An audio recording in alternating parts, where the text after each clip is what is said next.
All right, there we go. Hello, Mega Leech. By the way, I think Project Redfoot dropped a message and ran away. Getting paid to relax in a hot tub, make sure some dogs are happy. That does sound like a good gig. Up at 3:30 a.m. though. What's that about? Would have been 7:30 p.m. my time. Just tapping things on my phone while I wait for the thing to gear up. Oh my god! Now I got the yawns. That's a bad sign. Ah, goodness me. Okay, have a sip of a drink. That'll stop me from feeling tired.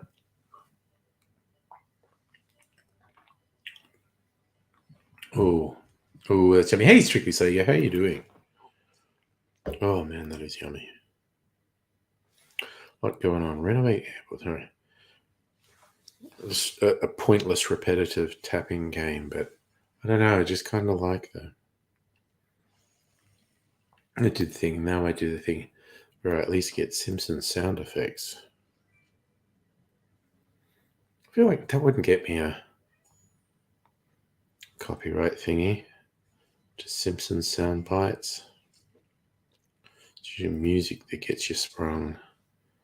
Ooh, wants me to tap on more things. Okay, tap on that. And all right. We're donezo with that tapping game. But I want to do Simpsons tapping. Because it's fun. Simpsons sound bites. Oh, new booze. Okay. The first ever whiskey from one of my favorite distilleries, Brogan's Way, gin specialists, their first whiskey, which they call 61 North. Initially aged a short time in a selection of 20-litre barrels, then transferred to a very special ex-Orange Curacao French oak barrel to mature and mellow.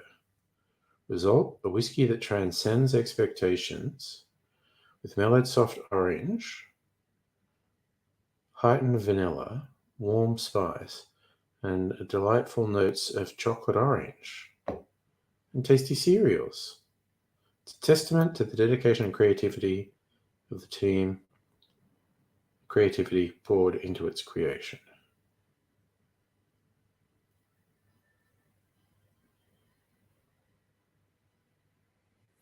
I'm looking forward to that. Yeah, maybe I haven't been using gin, actually. This, the latest Citrus Got Real from Bricks. They do a version of this every year, and it's always really good. This is Mandarin. Can't wait to try that. Last year's, which I still have some of, was Blood Orange, and it was so good. Oh, you're still there? Project Redfoot. Yes, transcendental whiskey. Best sort of whiskey. I'm just warming up with a clarified eggnog, which is just super tasty. That is really good. Yum. Oh.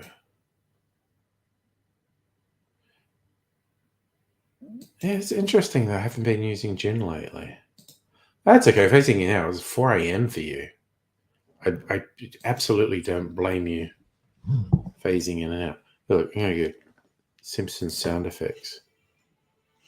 See if we get any good sound bites. Oh, wait, what have I done? Oh, it's still 5 minutes to go. I thought the thing was going to be ready for me. Huh.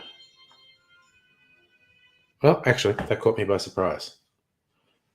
They're doing little tasks. It's still 5 minutes to go. I thought it was way more than an hour since I set them doing things. Just goes to show.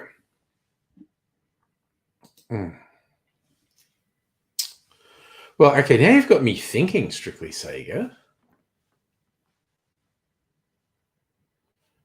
In my shed ideas to do, are any of these gin? Okay, well, never even occurred to me. Division Bell is mezcal.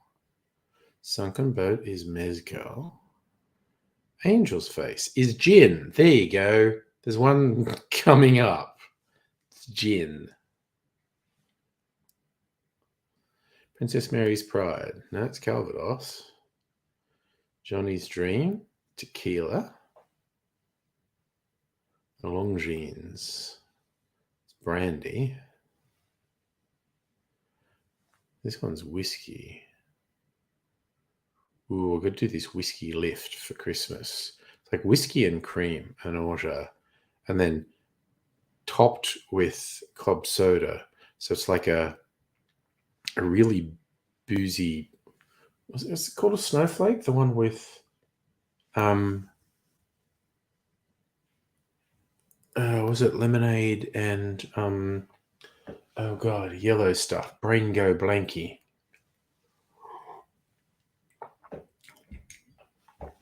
Oh yeah, no, Thursday. I'm not going to make any videos tonight. Just chilling out. Thursday, Friday night, I got to make a couple of drinks. So I'm going to do the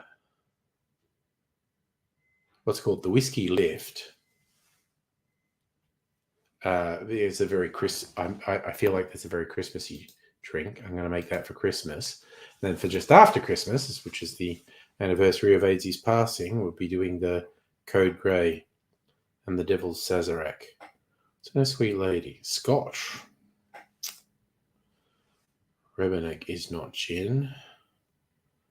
That's rye. Obituary was another vodka one. And what's an alabaster? That's rum. Whiskey. Whiskey martini. Funny sounding like Jack Frost Blue. Okay, it's very interesting you called my attention to that. I'm not making gin cocktails. I should seek out some gin cocktails. Another Calvados one. What's that doing? Paper Plane. No, that's another whiskey one. Autumn Wind. It's another rum one. A Button Hook. It's cognac. The Star is apple brandy. A Beauchamp. There's another one. Gin. Okay, well, I have a couple. At least I have a couple of gin ones on here.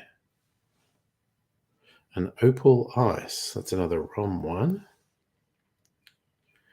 Guards. That's another gin one. Okay, I do have a couple of gin ones.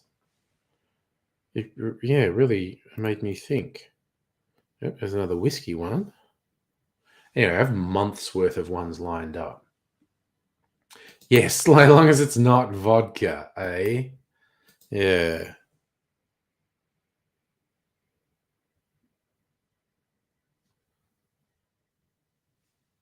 All right, there are actually. Okay, I feel slightly reassured because as soon as you said it, I went, "Oh my god, you're right. I haven't been making gin cocktails." But when I went through the list, there are a few gin ones in there, so there will be gin cocktails. Not real soon, but sometime. Oh my god, that's yummy. Got to decide whether to have the whiskey first or the. I think because the citrus got real is going to be very strong, bright flavour. Maybe have the whiskey first. Got a little wax seal. I gotta get off. Get out. What are we doing here? Is that my measure? I thought that was a little notch that was going to help me break the seal, but it appears not. Have I got anything handy here? Yes, a little screwdriver. Be handy. See if I can break the wax seal with that. That's getting some action.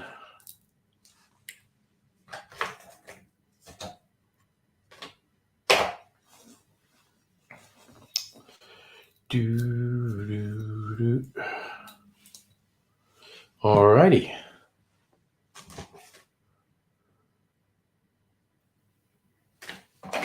Okay. Let's go.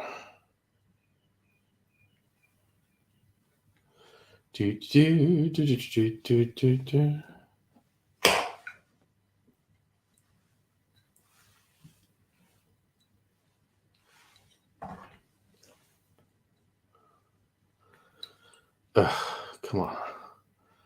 Don't want to stab myself while I'm using something to pry off this wax. There we go. That's got that bit, I think. Let's see what's happening. You're in the shop doing pics. That's fair enough. You know how Spotify does Wrapped. Got a letterboxed one. Turns out you did 900 movies. You do seem to watch a lot of movies.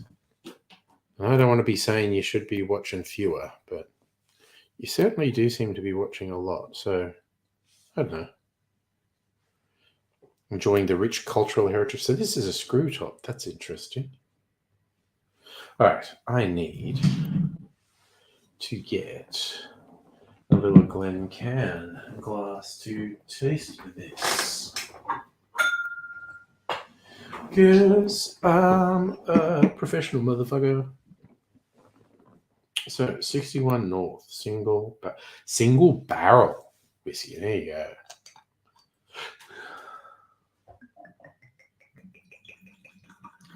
The glug, glug, glug. Okay.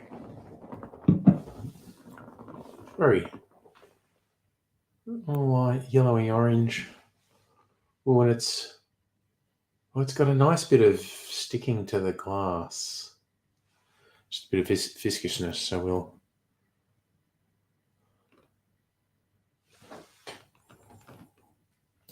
Ooh. Smeagol. Couldn't say you watched that many movies in your whole life. I kind of lean towards you, Mega Leech. That's quite a lot. So you found so many other people talk about hadn't seen When You're a Kid in the 30s and watched a bunch of VHS. Yeah, there you go. Well, I feel like, I got into it because I watched 2 movies on the weekend.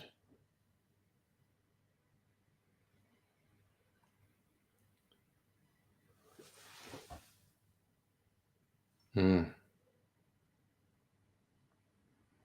Oh, it's definitely with the orange, it's almost sweetness, almost like musk sticks there.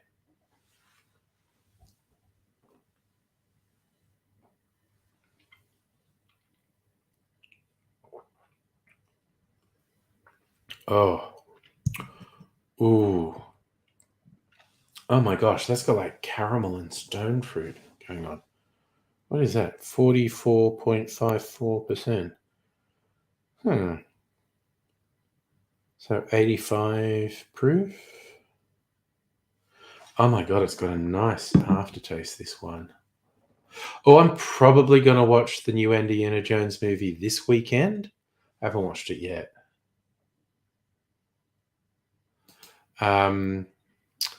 Heat in Melbourne. Well, I was in the office most of the day. I did go out at lunchtime. It was fucking hot.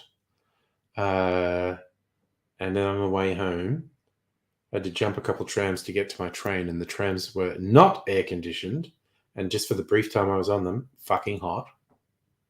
And well, I don't know, the fog didn't affect me, but the city was the high rises in the city were shrouded in fog, which was very interesting this morning.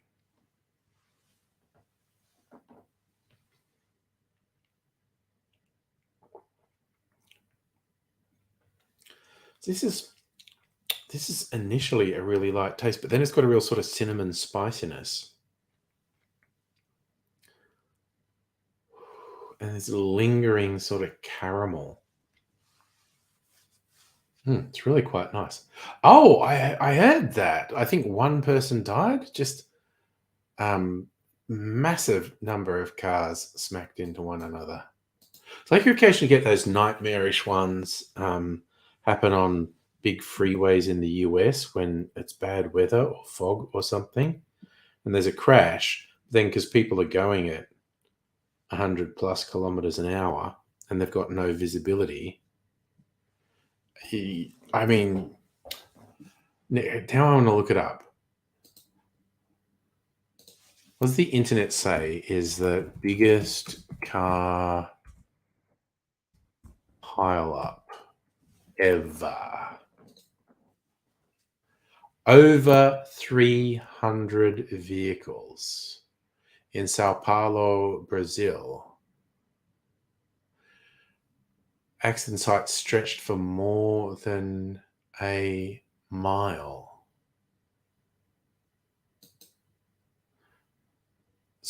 Personal injury law firm has put it. And it's always fog. Wow. I mean, just top 10. God. The Netherlands in 91 had 150 vehicles, heavy fog. Worcestershire, England, 97, 160 vehicles. Fog was the cause. Hendersonville, Tennessee, 2011, 176 vehicles. Fog. Galesburg, Michigan, 2015, 193 vehicles. Fog. Lansing, Michigan, 2005, 200 vehicles. Fog. Mobile, Alabama, 1995, 200 vehicles. Fog. These are all caused by fog. Hey, if you're driving in fog, slow the fuck down. But someone will plow into you if you slow down. You got to get off the road is what you got to do. Los Angeles, 2002, 216 vehicles. Fog. Vysočina, Czech Republic, 2008, 231 vehicle. Snowstorm. There you go. Slight variation. Braunschweig, Germany, 2009, 259 vehicles. Heavy rain and excessive speed. Okay, a little bit of variety again on the Autobahn.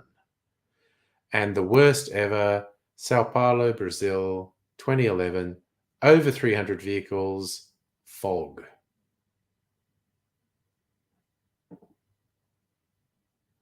Only one death out of 300 vehicles in that Sao Paulo one.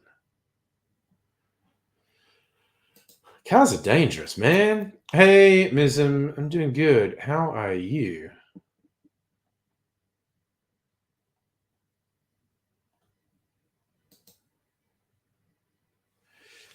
Oh, yeah, I don't want spoilers. I'm probably going to watch it this weekend, like I said.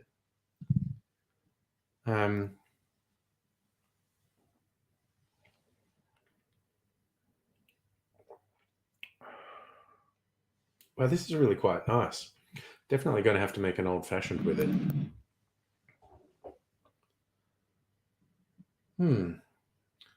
It's a real interesting thing, though. Just a really light, lingering sweetness. Thank you. I like this shirt too. Got like a cocktail jigger. And for some reason, they often have this sort of shape on it. What have I got there? Cocktail glass. There's even a little bit of random color on it. I quite like a lot of these designs. This one's one of the ones that's a very 50s, 60s retro vibe to it. No, I know you don't. Yeah, I wouldn't expect that of you. I wouldn't expect a real movie buff. Oh God, speaking of movie, I didn't watch the whole thing, but I happened to. Sometimes I just like flicking through what's running on Foxtel when I'm just filling in a bit of time what movies on. Mean Streets was on, one of Martin Scorsese's very early films. Very young Robert De Niro and Harvey Keitel. Fuck, that's a depressing movie. It's so fucking bleak. I haven't watched Mean Streets in a little while. I did remember it being a downer. I was just watching it again. And, man, this shit is fucking bleak. Big Pat, our wrestling pal. I mean, he's bound to be about. He's always about, using us as an alibi when he's going out to do some hits, allegedly.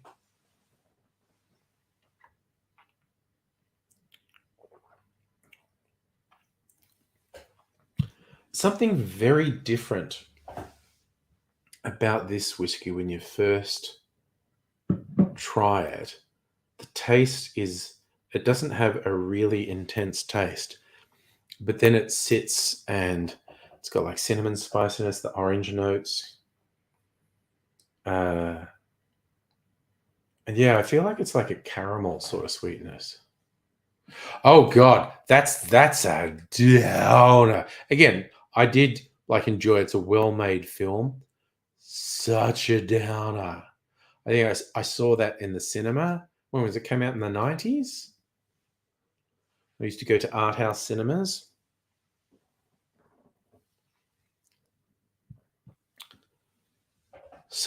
Oh man, actually, the more I sip that one, the more I like it. It's really quite nice.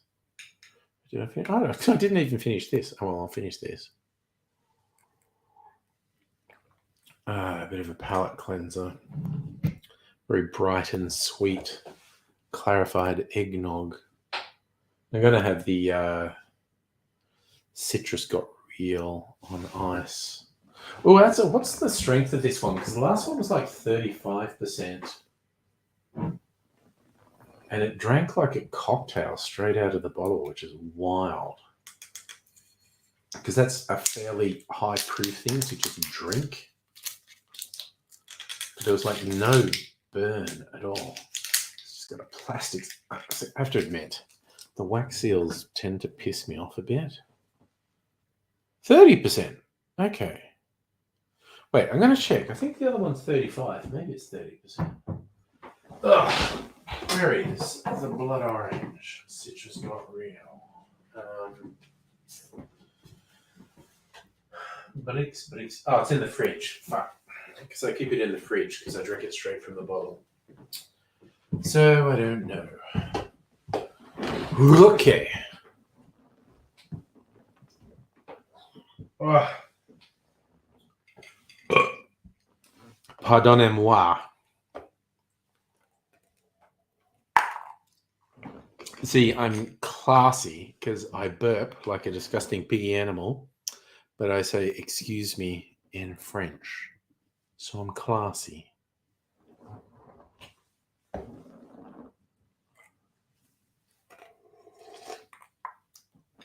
Ugh.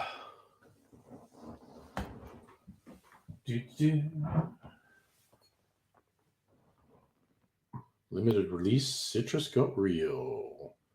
Mandarin liqueur with an Australian keen spirit base infused with mandarin, jasmine, green tea, peach, and cherry blossom.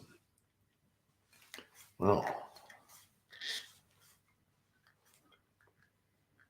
oh, nice pop from the stopper. All right, let's go over to the microphone and do glug glug glug.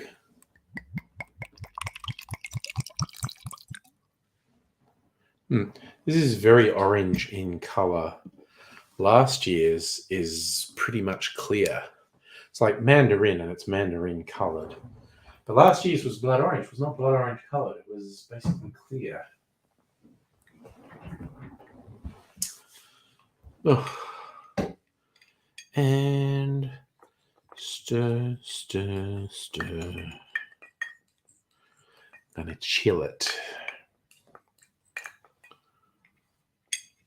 Even 30% ABV is pretty boozy to drink straight.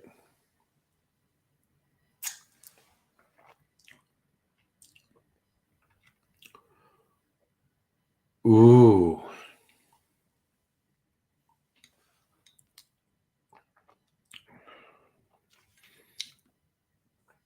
Ooh, it's got some of that. It's got a tiny bit of bitterness that balances the sweetness quite well. Yeah, just have this like friend with lemonade and lots of fruit shoved in it in a tall glass, I think. Poolside.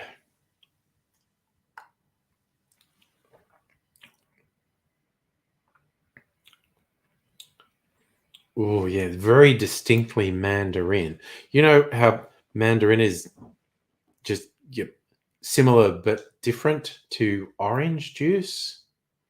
It's really captured that Mandarin character, actually. God, it's really pleasant. Like, I feel like I could make a sidecar with this. Pretend this is orange liqueur. Oh, I have this with brandy as a sidecar. Dang. That would probably be really good. Tasty. Melbourne streets flooded after heavy rainfall. Supposed to be goddamn hot tomorrow again. Oh, actually, okay, here's a fun listicle. One and done. 20 great films we never want to watch again. Let's see. Midsummer, which I still haven't watched. People always talk about it. Marriage Story, which I did watch. That was a Netflix film. That was pretty good. I get not wanting to watch that again because it was just kind of depressing. The Revenant, I don't agree. I think The Revenant's worth rewatching. The Deer Hunter, I absolutely do not agree with. It's definitely worth rewatching. Passion of the Christ, I've still never watched, so I don't know. Grave of the Fireflies. Okay, depressing as fuck. Do you ever want to watch it twice? Big question. Trainspotting. I've watched Trainspotting multiple times. It's definitely a rewatchable. The Machinist. Look, maybe I did watch The Machinist, and it is pretty goddamn bleak, and it's quite freaky to see how Christian Bale starved himself for that. Not sure about The Machinist. Synecdoche, New York. I mean, I only wouldn't watch that again because I didn't really love it. It was interesting. Very typical Charlie Kaufman. But American History X, I don't agree that you wouldn't watch that more than once. A Separation, I don't know that one. Come and See, I don't know that one. Marley and Me, that's a dog movie. I've never watched it once and don't want to. Eternal Sunshine of the Spotless Mind, completely disagree. There's so much going on in that. You definitely want to watch it more than once. Banshees of Inisherin, disagree again. I think that's got rewatch value. I've only watched it once, but it only came out last year. Life is Beautiful. Oh, yeah. Okay, so a really depressing fucking Holocaust film. So maybe you don't want to watch it twice. The 2018 version of Star is Born. Well, I haven't watched it once, so I don't know. Woman Under the Influence, 1974. I don't know it, so saying 7 you only watch once? Fuck off. That's worth watching again and again. Bicycle Thieves. Oh, that's a oldie, although I've never watched it. So I disagree with about half of that list. So there you go. Don't mind movies that make you cry. Oh, no. But also the two anime that deal with Hiroshima, Grave of the Fireflies and Barefoot Gen, are fucking hardcore. See, I don't think I've watched any of the Star is Born. There's the original, I think the Judy Garland one's the original. Then there's the Chris Christopherson, Barbara Streisand one from the 70s. And the recent one that had Lady Gaga and Bradley Cooper in it. I don't think I've watched any of them. There's an annoying fucking fruit fly thing here. How well. Yeah, I keep meaning to watch Midsummer because people always talk about it. There's 4. Okay. I can only think of 3 of them. Was there a silent version? Was there a pre-Judy Garland one?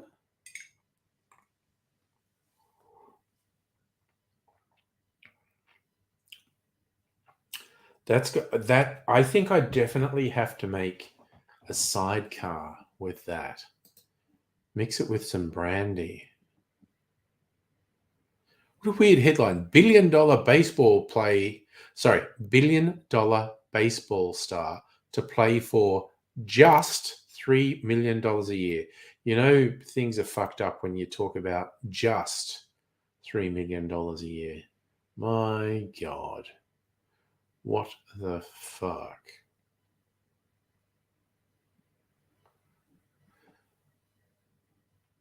I got distracted for a second. What was I doing?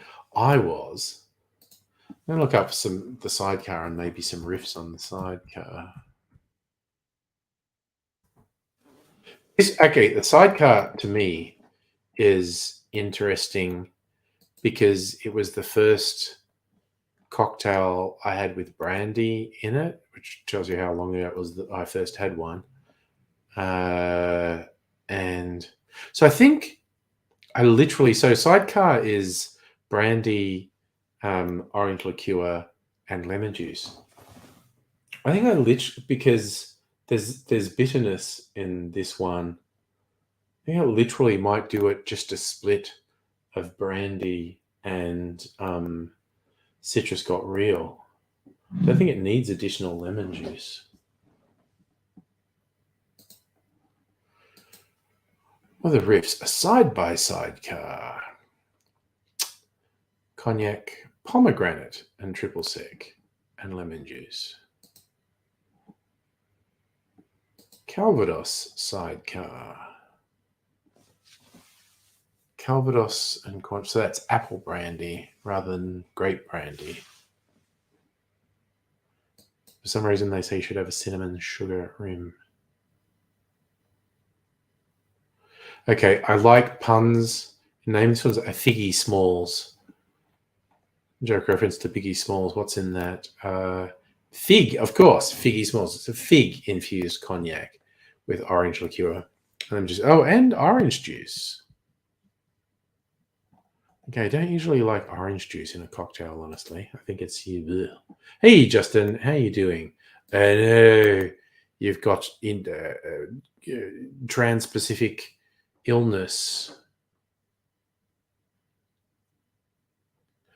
Okay, I get what you're saying about Usual Suspects and Sixth Sense because of the ending, but my counterpoint would be those are watch a minimum of twice because a lot of what plays out in the movie is really different when you know the ending. And I'd say particularly The Sixth Sense, to a lesser degree, The Usual Suspects.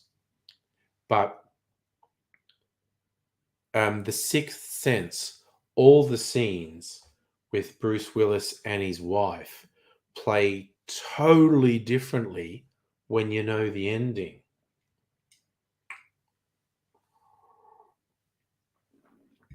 So I'd call them watch at least twice movies. But again, to each their own.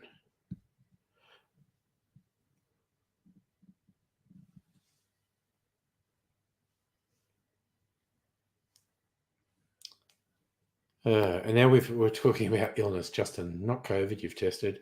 There's the new COVID vaccines. Be very interested into what's available for next winter, actually.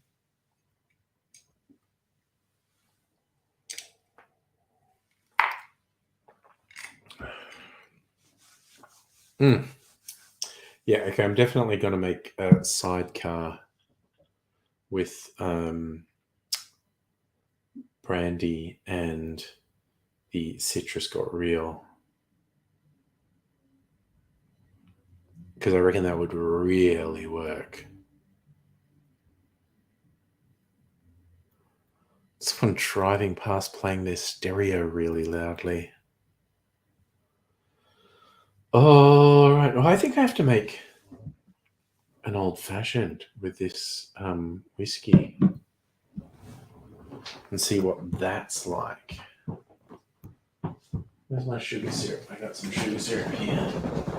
But just, I think, a very little bit of it. A little bit of it. Alright, let's do this. Let's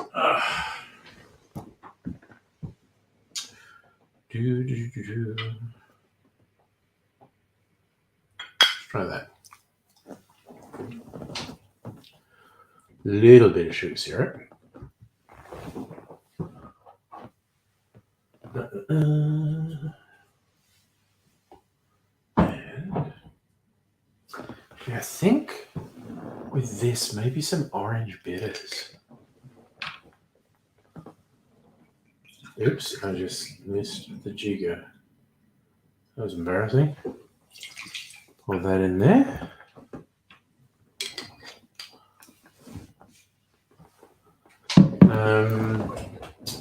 Wo ist meine orange bitters? Alright, we do a dash of orange. I feel that's almost empty. Maybe need to get some more orange bitters and some whiskey bitters. A little bit more whiskey bitters. All right, let's try that. Yes, Justin. Hopefully, you're not patient zero. Taking a pic of Johnny Handsome, and it reminded you. Oh, okay. Which pic of Mickey Rourke? I'll have a look. I do remember that movie as well.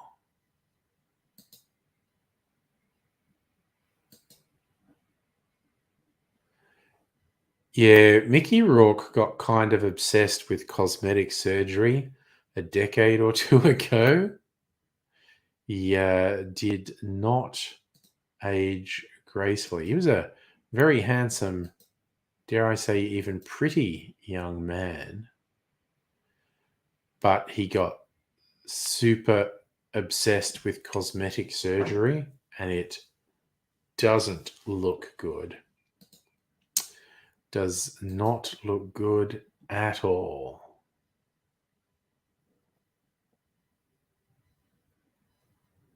And yes, Safa, as Justin points out, flu is different to cold. They may present with similar symptoms, but it's a completely different illness.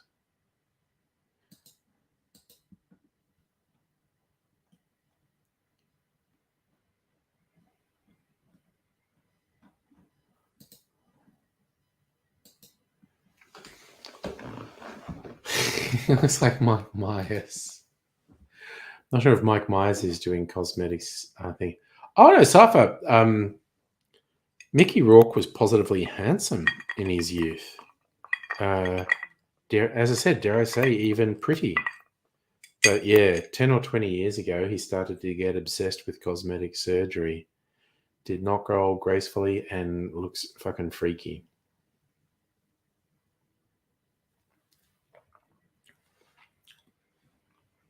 Oh, fuck yeah. Oh, that's almost nutty now. Oh, man, that's so fucking good. The Brogan's Way old-fashioned. There's the thing. People often talk about having the flu. 99 times out of 100, what they have is a cold, whether it's a coronavirus or a rhinovirus. Because influenza is, again, people get mild cases of the flu, but holy crap, it's very easy for influenza to be an incredibly serious illness. Oh, sorry, you meant Michael Myers from Halloween.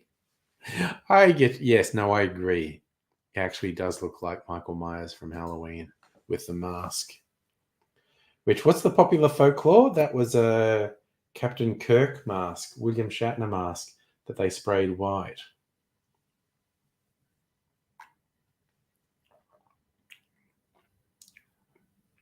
Oh, that's so fucking yummy. It's like that's really brought out the orange and caramel, turning it into an old fashioned. Oh man, that's fucking nice. I think I'd like to try that with a different sugar syrup as well. That's fucking nice. You go Brogan's way. I think they're also going to bring out more whiskies. I'm going to have to get those too. God damn it. Every time I try and stop buying things, people release things that I want. I just literally couldn't resist. Their first ever whiskey, I had to try it. Very nice. And there's something that's quite different, and it's probably because they matured it in barrels that had previously been used to age orange curacao, which is very different. Yeah, it's initially light, and then really proper whiskey flavors come through. Chog, hello, how you doing? Yeah, it's new booze night for me. Old fashioned, made with my new whiskey, and it's fucking yummy.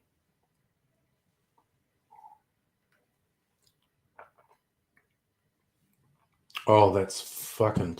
Oh, that's honestly, that's almost gingerbread. That sort of cinnamon spicy thing with orange. That's almost a gingerbread flavor now. Very Christmassy. Oh, that's just fucking tasty. All right.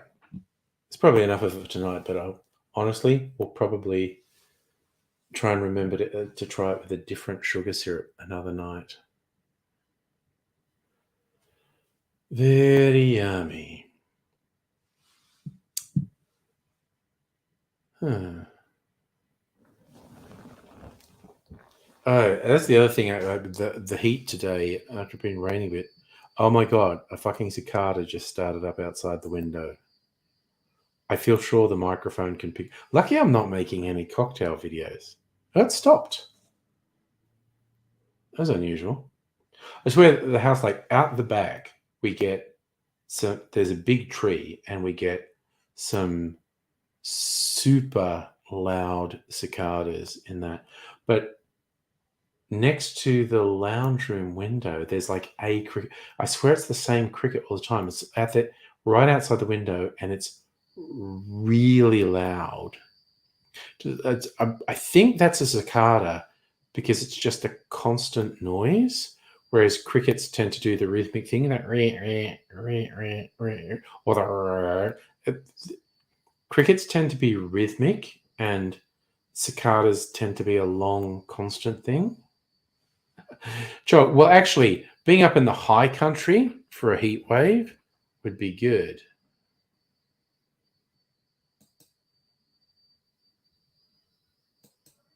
No, Christmas beetles are incredibly different to cicadas. Christmas beetles, to the best of my knowledge, don't make any noise. Oh, gosh.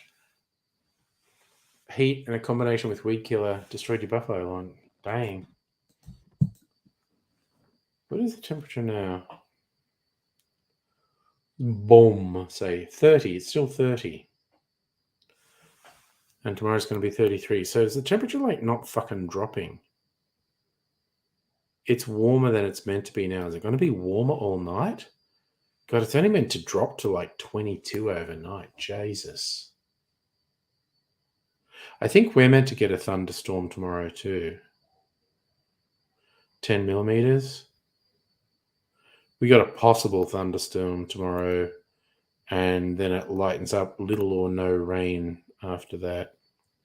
Maybe some. But mid-20s rather than mid-30s, which is, a bit fucking better. So, Chog, once you and Mrs. Chog hiked up the Bungonia Slot Canyon, oof, 2 liters would have gone through. Well, at least you had the water, man, because getting dehydrated will fucking kill you. Just realized I don't have any fucking soda water here.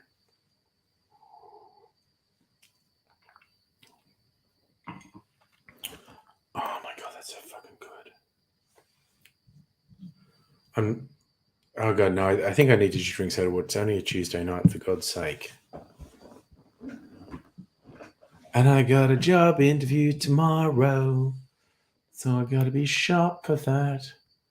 Oh, not summer. I'm just going to go out on a limb. Plant new grass.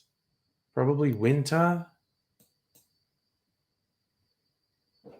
Yes, no, I knew you meant long grass.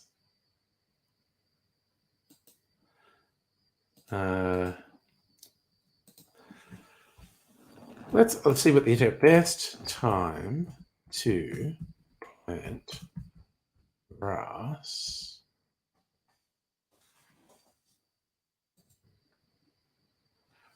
Warm season grasses like couch and kikuyu should be sown late October through early February. Okay.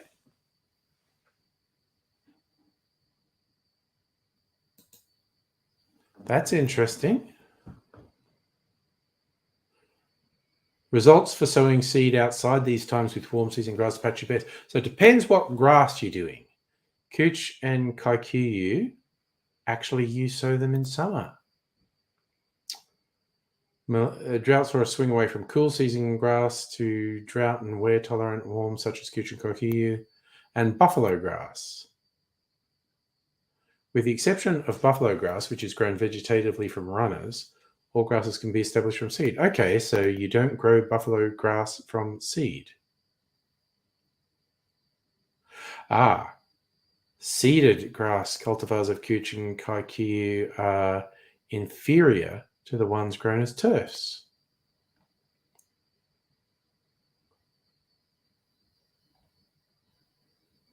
There you go. Learning something about grass. It seems like buffalo is summer. That website describes it as warm weather grass, and apparently you plant it in summer.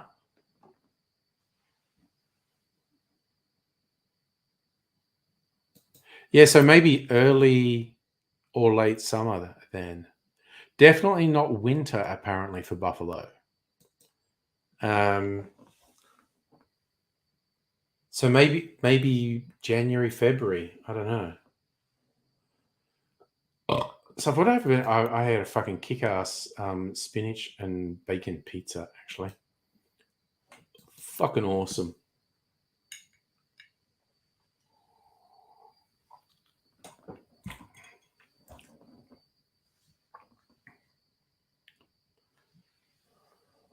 Well, I was just going off, because I have no experience with grass, etc.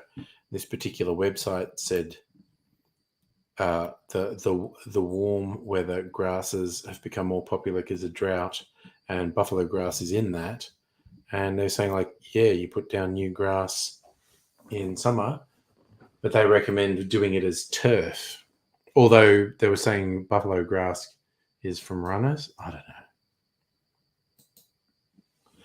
Man, that cicada's really fucking going for it now.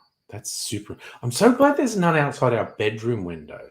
There's some outside these windows, which must have, I'm assuming, annoyed the shit out of the young angries when they were living here, because this was their bedrooms. And there's cicadas one side of the lounge room and fucking crickets the other. But our bedroom, the master bedroom, not so much, which is good.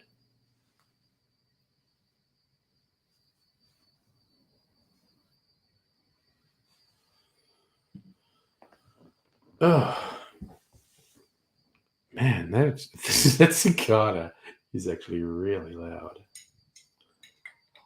Gonna give me a headache. It's because it's too much because I have tinnitus. So whenever I hear a sort of extended, repetitive, high pitched noise, it kind of freaks me out a bit because I think I'm getting really bad tinnitus.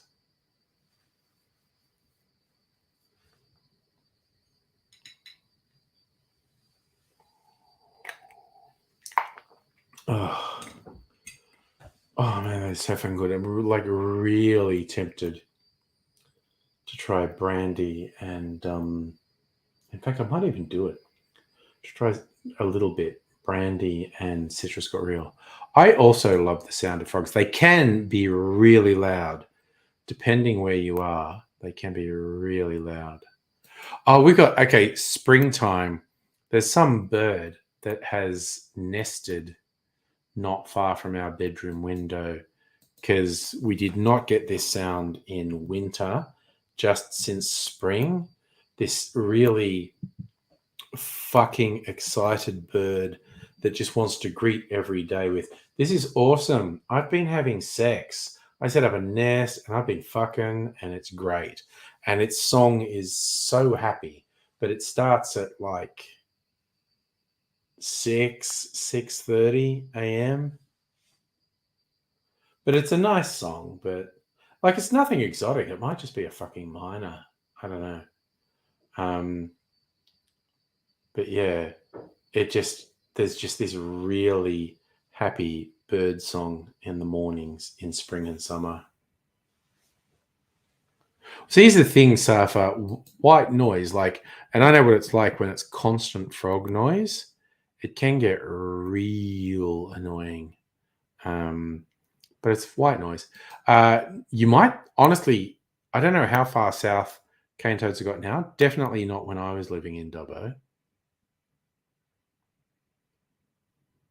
The billboard. Well, it's like there's a web comic I quite liked, with someone like a human, like with their coffee going, "Oh, the bird song's wonderful." And then it's just like translation of the bird song in spring, which is like, "Who wants to fuck? I'm down to fuck. It's time to fuck now. Let's fuck." All the birds are going, "Yeah, I want to fuck. Let's fuck. It's time to fuck." And the humans just go, "It's just beautiful." Because that's what bird song is. It's all like, "Hey, let's fuck." Okay, the cicada's gone away. Now I can hear crickets.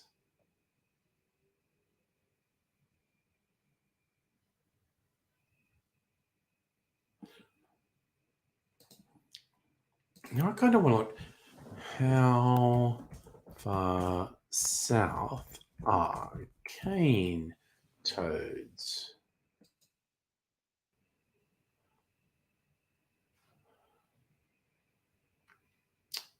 AgVic has got a thing on them. Damn.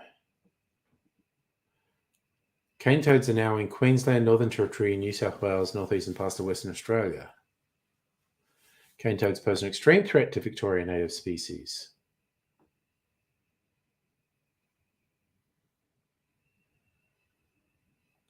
Cane toad is not known to occur in the wild in Victoria. They have been reported and confirmed in Victoria. Average of 3 to 8 cane toads detected per year. Almost always stowaways accidentally transported on vehicles, camping gear, caravans, etc. Okay, so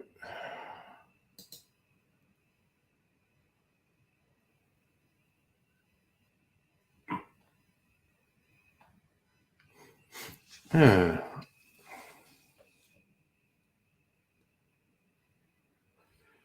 this is saying cane toads are as far as Sydney.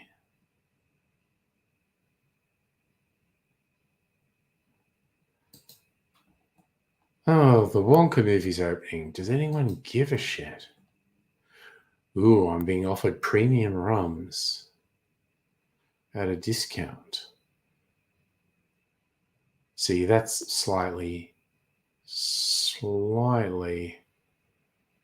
tempting, but I just shouldn't do it. Yes, my package has been delivered.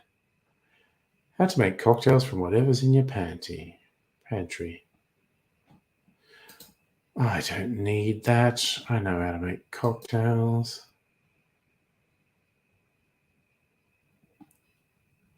See, all the it's talking about aggro magpies. All the magpies in my neighborhood are really friendly, and there's a lot of them. But people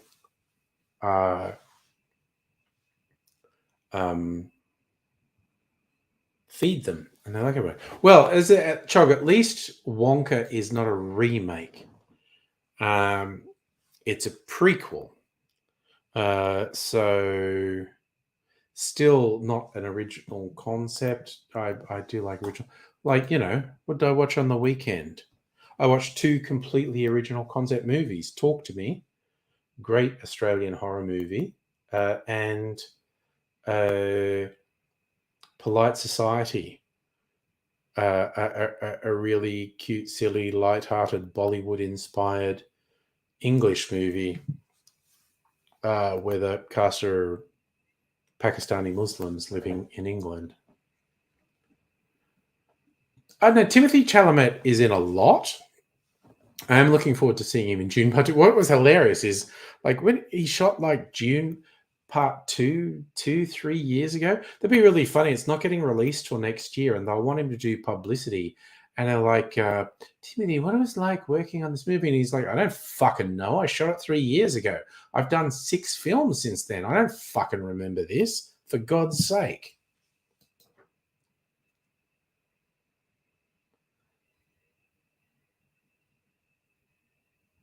Oh yeah, the racism in Gone with the Wind, right up in your face. Yeah, strict Sager, I think you're right. No one gives a shit about the Wonka movie, so they're advertising it really hard.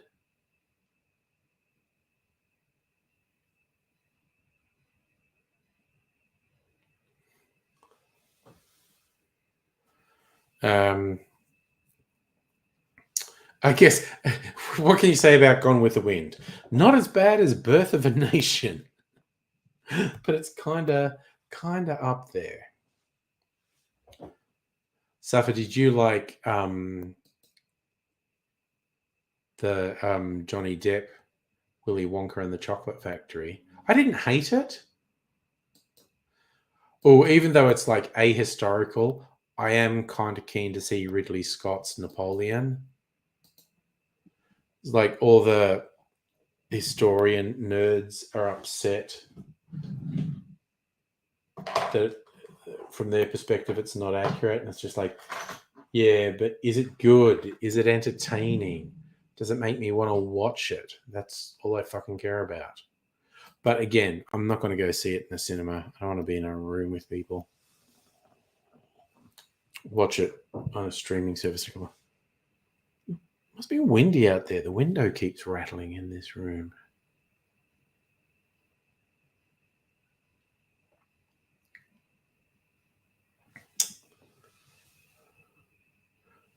What's Willy Wonka 77? I don't know what that is. Because I thought the Gene Wilder one was older than that. The entire premise of Gone with the Wind. Yes, the South Paradise. Yes. Oh yeah. Yeah. No. Gone with the Wind's fucking terrible. Yeah, but okay. Did he get in trouble? Because the Birth of a Nation was screened in the White House. There's a whole bunch of people that fucking loved Birth of a Nation.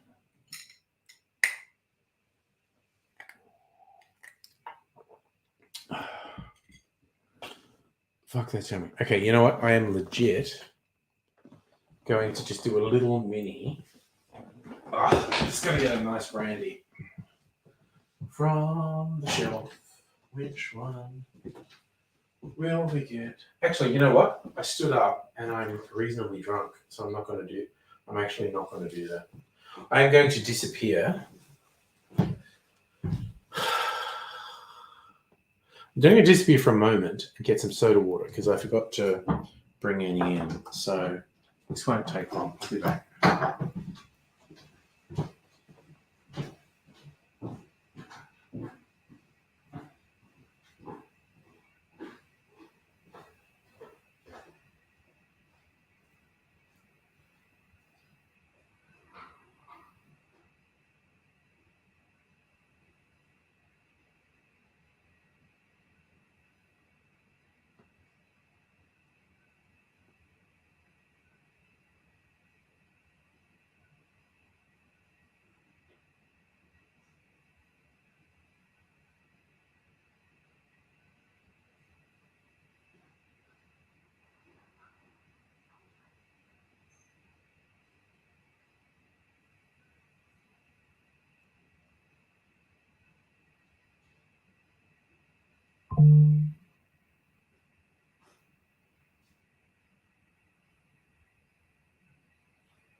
Alrighty. Got a glass with some ice and not so good water. Oh. Cicadas still going here, and it's kind of funny. I went out, I had to pass the lounge room. Exactly as I was saying, is there's a really loud cicadas on one side and a really loud cricket on the other side. Yes, piss off global warming. Ugh.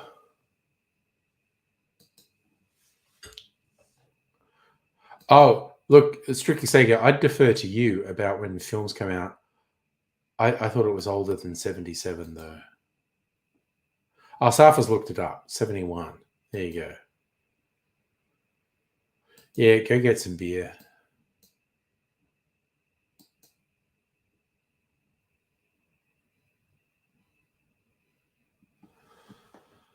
Oh.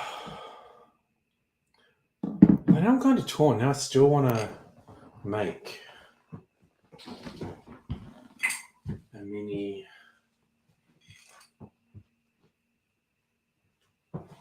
sidecar.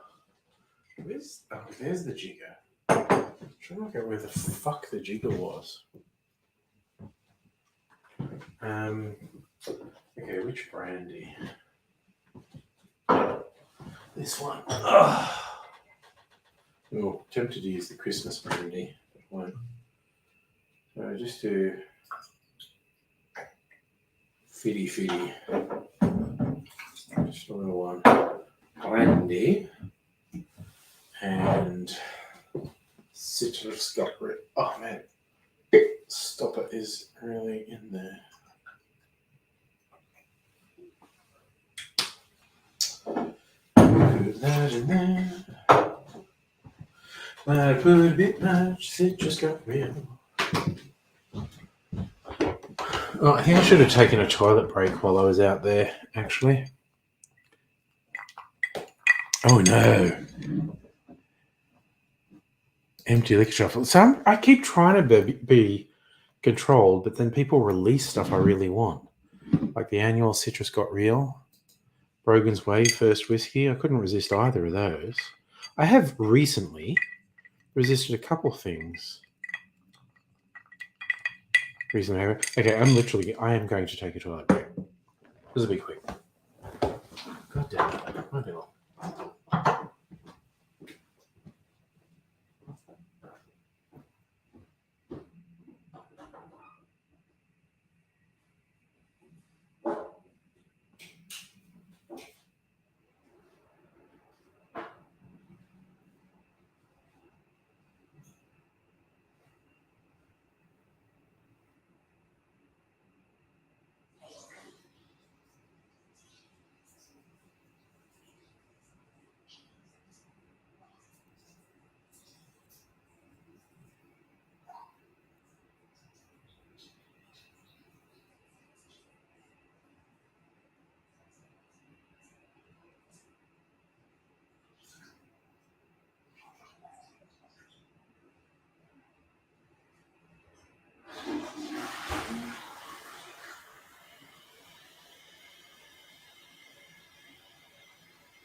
My God, the creatures of the night. I swear, I step out of this room and it's crickets and cicadas on all sides. It's very weird.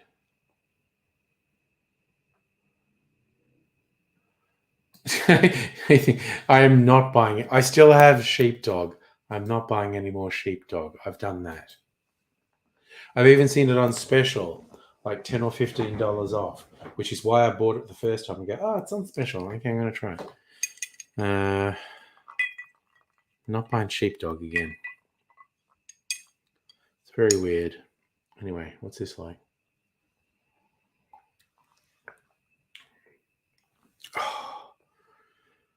Oh, that's really good. Oh, damn, that's really good. Nice. I mean, what's the one that's very big in America, the peanut butter whiskey? Screwball? I'm not even sure if you can get that here.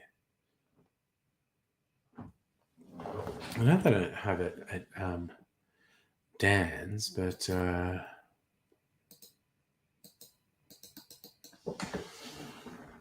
Screwball. Yep, Whiskey Australia. Who's selling it here? Oh, it is on the Dan's webs. No, that sheepdog showed up. No. Fruit bat. That's really interesting.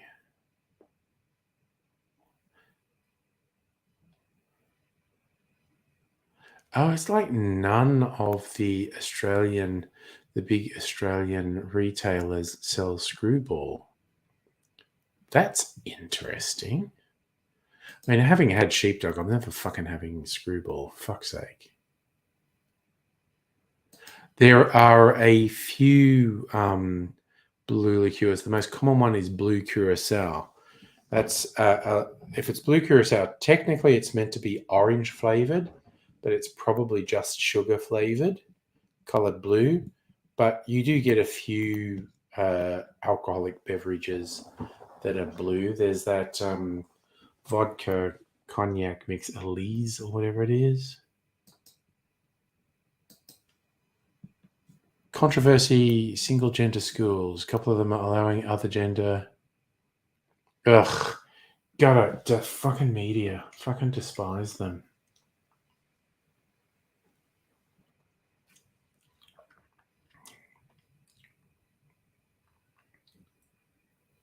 Oh wow, that is really good. The brandy and the citrus got real. Yes, and again, proper triple sec has an orange flavor in it. Blue curacao is so. There are the main orange liqueurs: a triple sec, orange curacao, and Cointreau. They're all slightly different. Blue curacao is meant to be an orange liqueur with blue food coloring in it.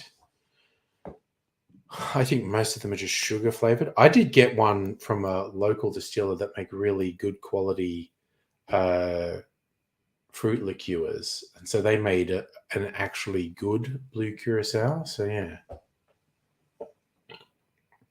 Oh yeah, no, I withdraw. All the newspapers got right wing.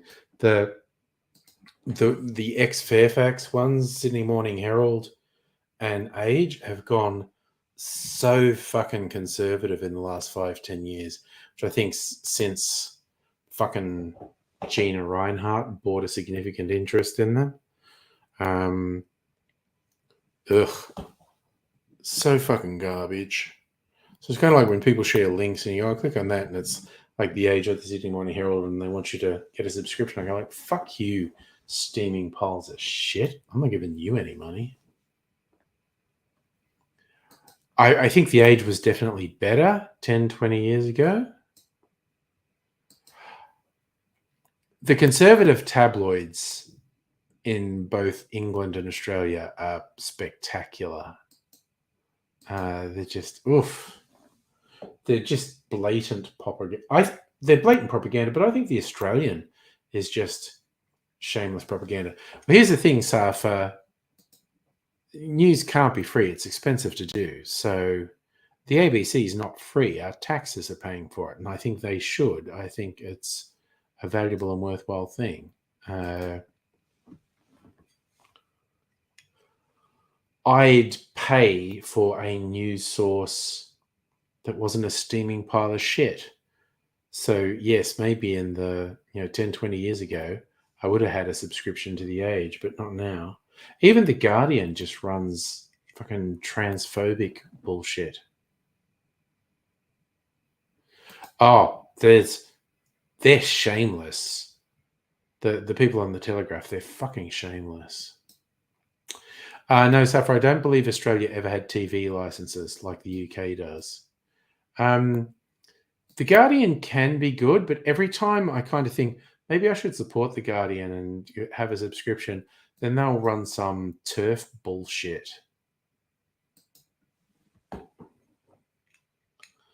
it's just like, nope, if you want to run some turf shit, there's no way I'm giving you money. So I'm happy that my taxes go to the ABC and to a lesser extent SBS. Oh, well, that's an endorsement. If Peter Dutton doesn't like The Guardian, there you go. Oh, TERF, the trans exclusionary radical feminist. Feminists who get real transphobic. What's funny is because we use TERF as an insult, they've started saying it's a slur. And it's like, well, that was originally your own term.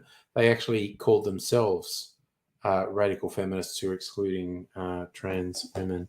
And it's like, well, they say TERF's an insult. So TERF's an insult only in the same way as you gross racist fuckbag is an insult. In as much as you stop being racist, I'll stop using slurs about how disgustingly fucking racist you are. And I will stop treating TERF like a swear word when you stop being so fucking bigoted towards trans people.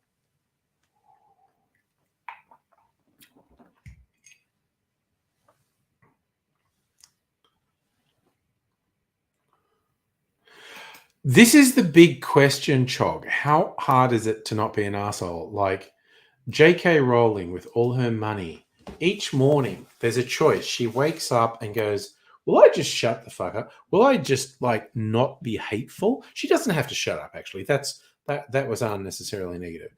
But just don't be hateful.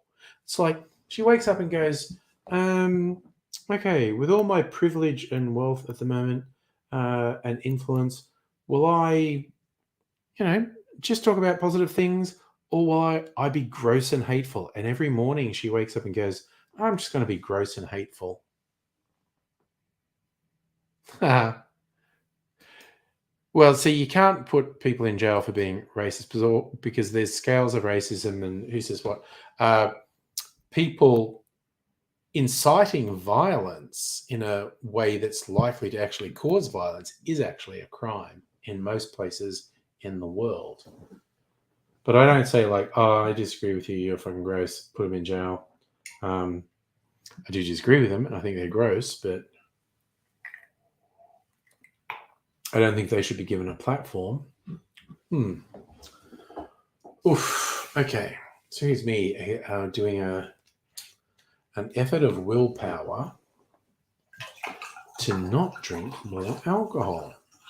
Let's just drink I've probably got enough really strong flavors impregnated on my tongue that if I just drink soda water, it'll have all these yummy flavors infused in it.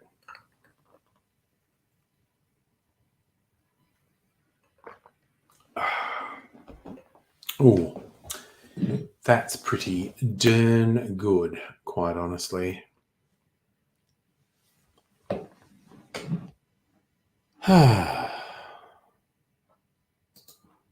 That's the other thing I was going to do. Last time on a stream, I thought, oh, randomly, is there anything good in the news? It was like really big news. Anna Palashek had fucking resigned. Ooh, yeah, okay. FNQ is at the mercy of Tropical Cyclone Jasper, which is bad.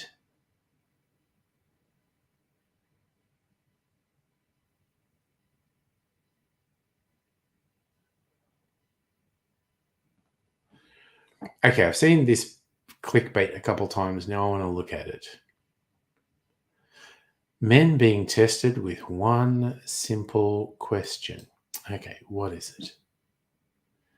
Women are using a psychological trick to test their partner's true feelings. Girlfriends urged to start a fight if their boyfriends... this seems fucking stupid. Okay, TikTok, name a woman. Ask their boyfriends to name a woman. If he responds with your girlfriend's name, they're... Oh, get absolutely fucked. TikTok users are encouraged to ask their boyfriend to name a woman.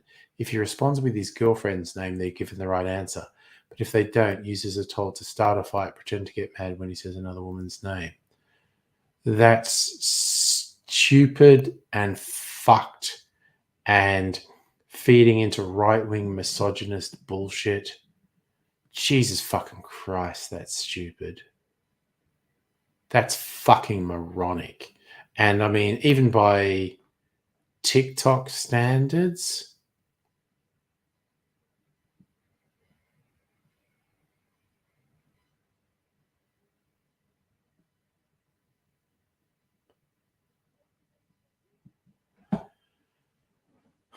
that's fucking moronic. Was J.K. Rowling in the headlines? Oh, yeah, no, not the most of the young cast, not the entire young cast, but most of the young cast of Harry Potter have gone, oh no, I'm not having anything to fucking do with her. Oh, yes, Elon Musk said Alex Jones should be back on Twitter. Elon Musk is pathetic. It's really embarrassing. Really fucking embarrassing.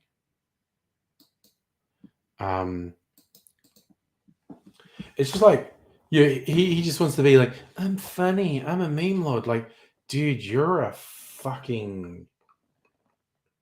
just cringe as fuck. Ugh. See, so for right wingers, you always hated Doctor Who because Doctor Who was always about social justice and about defending the defenseless against the strong. It's ridiculous. Also, the guy who's taken over Doctor Who, Russell Davies, I just think he's having the most fucking fun ever. And I saw a teaser for the Christmas episode of Doctor Who, and I was just like, this is hilarious. If the weird little unhinged right-wing white boys were upset up to now they're really Mary Media, welcome back. I mean, honestly, but the dude did effectively hide his history for a while, and then he just, speaking about people who should just shut the fuck up. If he had just shut the fuck up, people would still think he's cool and Stony Tark. Wow, I had a few alcoholic beverages tonight. Tony Stark. If he had just shut the fuck up, he would seem a bit cooler. But he just says abso-fucking-lutely cringy shit.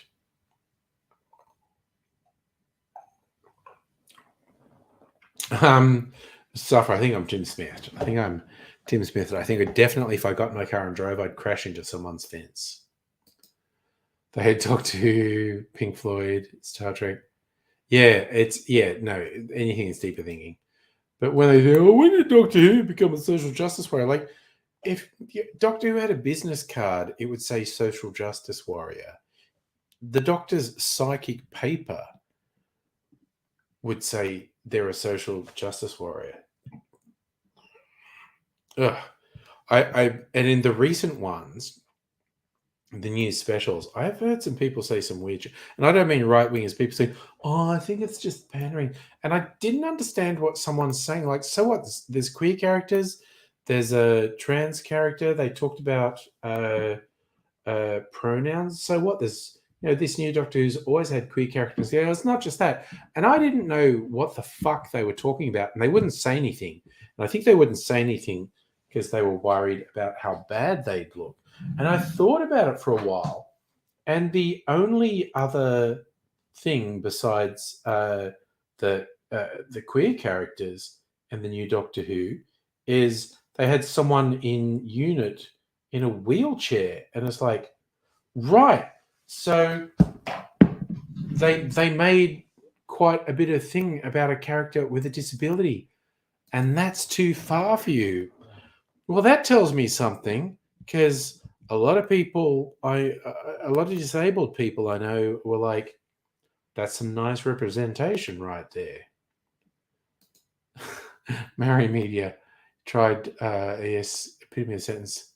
Yeah, if Elmo had just shut the fuck up, he'd be in a much better place.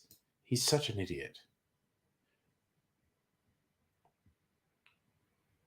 Oh, yeah, no, Chog, no two ways about it. Those people who go, facts don't care about your feelings.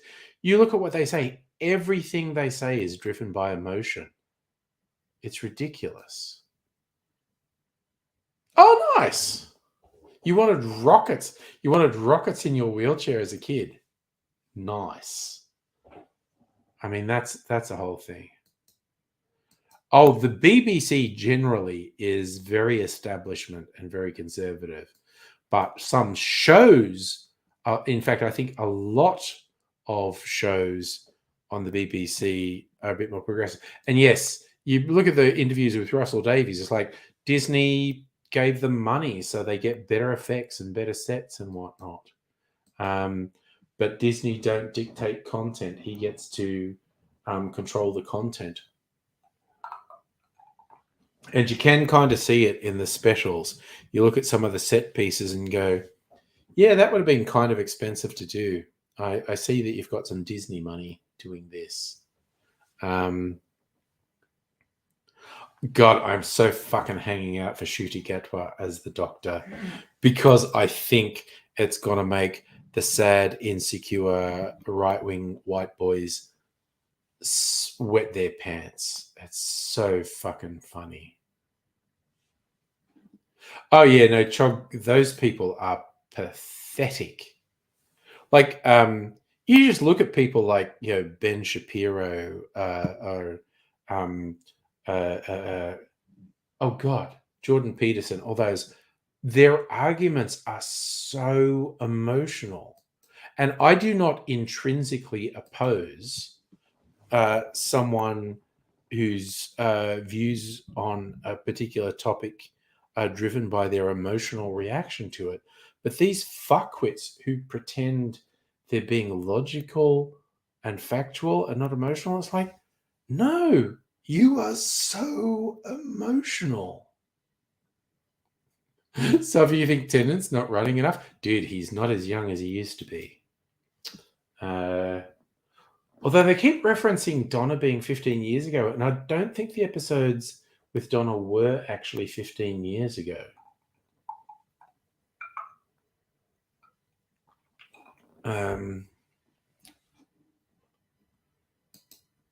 But yes, the specials so far have been rollicking good. Isn't he skinny though? Tennant is still really skinny.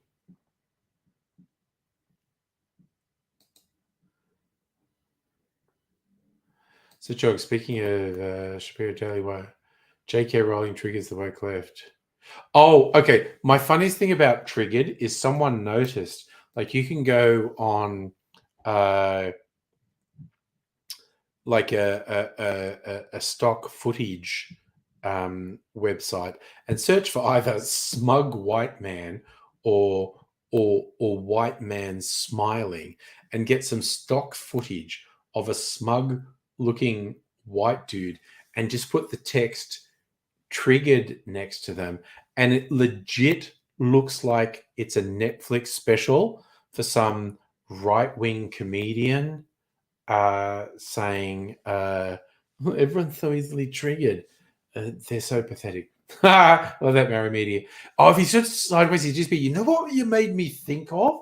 The old Charlie's Angels movie, which must have been 20 years ago, and the dude who was in it, brain hurts. What was his name? He was in it. I think he was Marty McFly's dad in Back to the Future. Crispin Glover. Crispin Glover. Took me a while to think of his name. Crispin Glover in, I think he's the bad guy, or maybe he's a fake out for a bad guy in the Charlie's Angels movie. There's a bit where, because he was so fucking skinny, where he just goes side on and steps between two fence palings. He's amazing. Oh, okay, Safa. Thank you for looking that up. 2000. Donna was in the Christmas special 18 years ago. Fuck me. Okay. Goddamn. Chog, you work with PTSD. Bit of a peeve. Oh, yeah. No. Fuck. It's a real douchey thing. Yes, Crispin Glover as was it Mr. World? And various different people played Mr. World. There was a female version, and Danny Trejo was Mr. World for a few episodes, wasn't he? Because Mr. And here's the weird thing. Okay, so American Gods didn't finish. American Gods is a truly spectacular Neil Gaiman novel from, man, it's probably fucking 20 years ago now. Yeah, I agree, Safa. Donna doesn't appear to age either. Um, American Gods. Yes, okay, so the book is over 20 years old. A Neil Gaiman book from 2001. Oh. But yeah, so there was I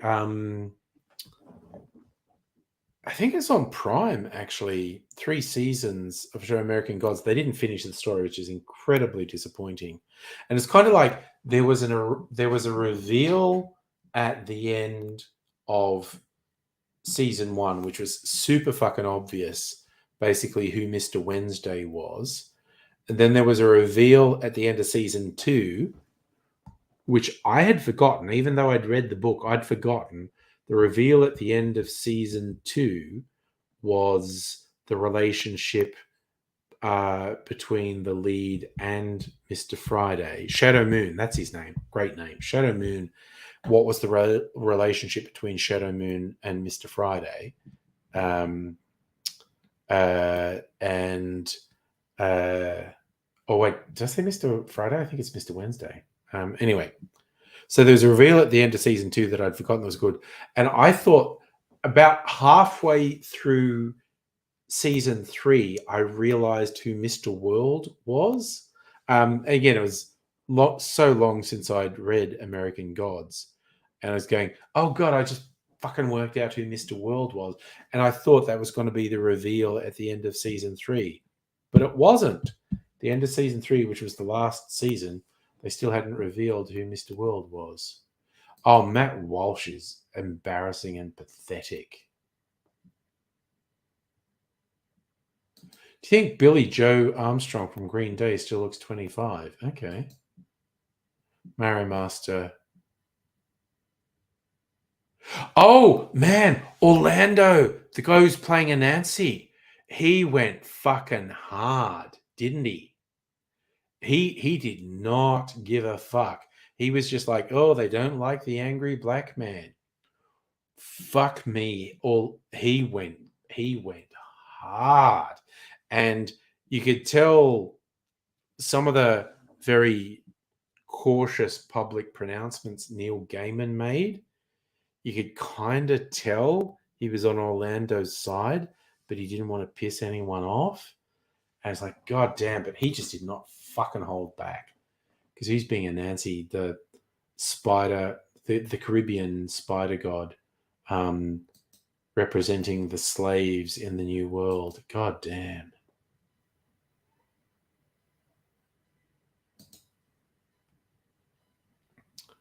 I know, right? Mario Master, didn't he just fucking go off? He was amazing. Also, he's good as a Nancy. And who knows? We might get it one day.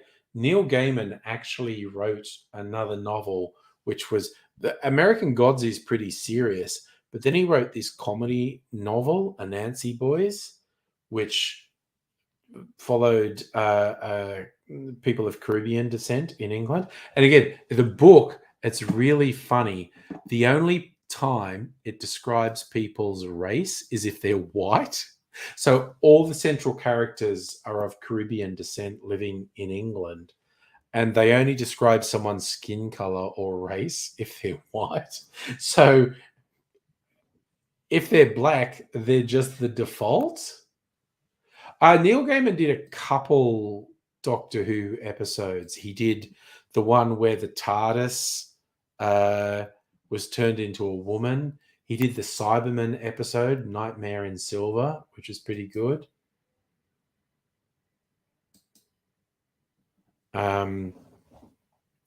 But yeah, we might see a Nancy Boys one day. It's a comedic story about the Caribbean gods in England. Just I love that. Jog, just random. Tom Baker.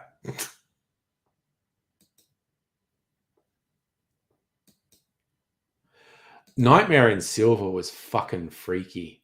That was and because he had the Cybermen in that were upgrading constantly.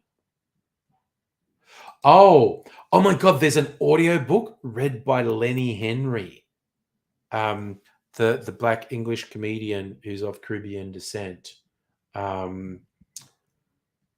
Seek that out. The audio book of Anansi Boys, read by Lenny Henry, and that was a beautiful thing. I do remember an interview with Neil Gaiman where he's going like, he really hoped he was getting the voice right for the characters in Anansi Boys, and then when they did the audio book and Lenny Henry did all the voices, he's just going, "Oh, thank God, that is literally exactly how I heard them in my head. Thank you." So I love this stuff. Sorry, you're obsessed with when Tennant could. That's so fucking funny. Oh, God damn it. Chog. John Pertwee was pretty cool. If they want to reincarnate his character, his son, Sean Pertwee, should play him because A, Sean Pertwee is a good actor. B, as he's gotten older, he really looks like John Pertwee. Sean Pertwee's been in a heap of stuff, but there was one where he's playing a British soldier and they're fighting werewolves. I think it's called Dog Soldiers. It's fucking great. This is really fucking good action horror movie. British soldiers fighting werewolves. It's fucking great. It's an old movie. It's like 20 years old now. Let me see if I can find it. Dog Soldiers. Come on. Yeah, it's a 20-year-old film. It's fucking great. It's really good. And yes, Eccleston was a great doctor. Absolutely. So they remade it with American soldiers. Yes, actually, Love, Death, and Robots is a great animated anthology. I think there's 3 seasons of it on Netflix. And yes, it was American soldiers in Afghanistan, and there were Afghani werewolves, and there were some werewolves in the. Yes, I'm a big fan of Love, Death, and Robots. Actually, Heine, how you doing, man? Just dropped in to say hello. That's okay. I'm still here for probably, I don't know, half an hour. Here's me drinking soda water because I'm a responsible adult. I've drunk a whack of alcohol, but drinking soda water now. Like I legit wear these shirts to work. I was in the office today. This is what I wear to work. So I've got a fucking interview for my own job tomorrow. Someone I work with said, for a laugh, you should show up in a white shirt and tie. And I'm still thinking of it because everyone's used to me wearing these flamboyant shirts.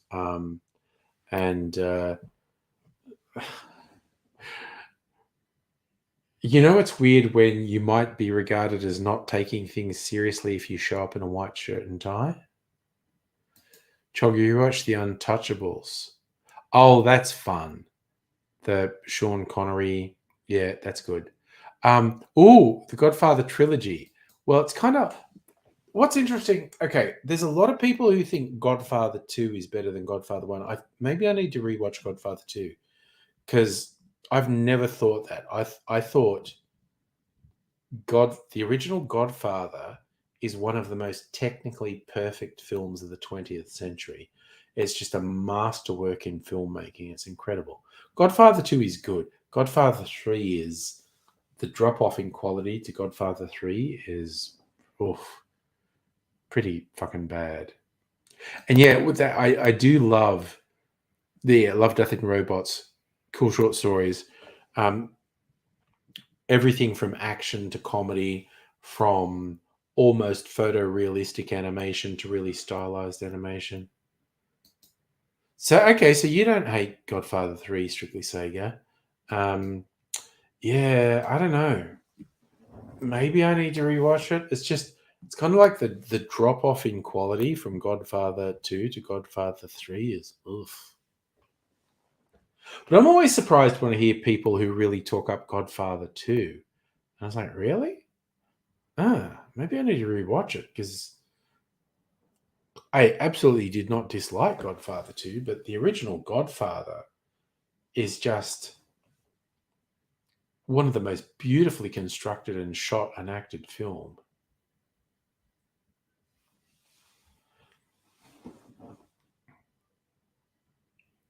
Okay, you're putting on with Empire Strikes Back. Nice. I think everything about Godfather, the way it's shot, the acting, and just the complexity of the story and the structure and how it all comes together when Michael fucking whacks everyone. That the way it comes together at the end, I was just like, oh my god. Chog, lots of people say Godfather 2 is the best, not just the best Godfather film, but one of the best films ever.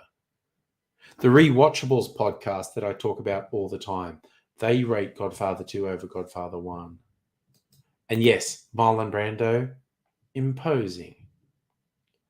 Safa also, hard agree. First Rocky, good. Honestly, lots of the Rocky films are good, but the original Rocky stands alone because after the original Rocky, they're all kind of blockbuster box office hit type things.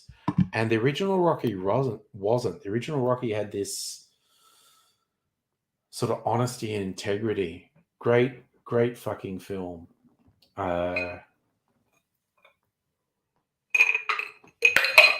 And the latter day ones, the Creed movies are quite good. I watched Creed 1 and 2. They're both good.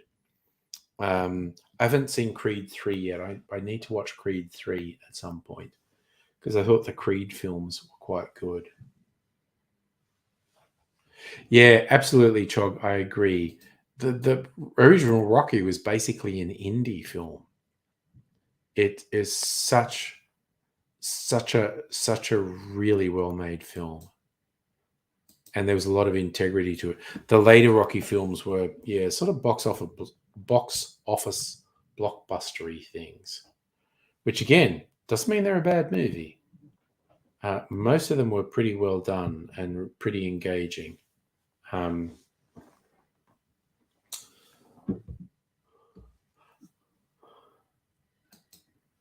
I don't think I've ever watched a Fast and Furious film from beginning to end. Oh, every time I say that, I remember I watched Hobbs and Shaw, which is the weird spin-off. The only Fast and Furious movie I've watched from beginning to end is Hobbs and Shaw. So make of that what you will.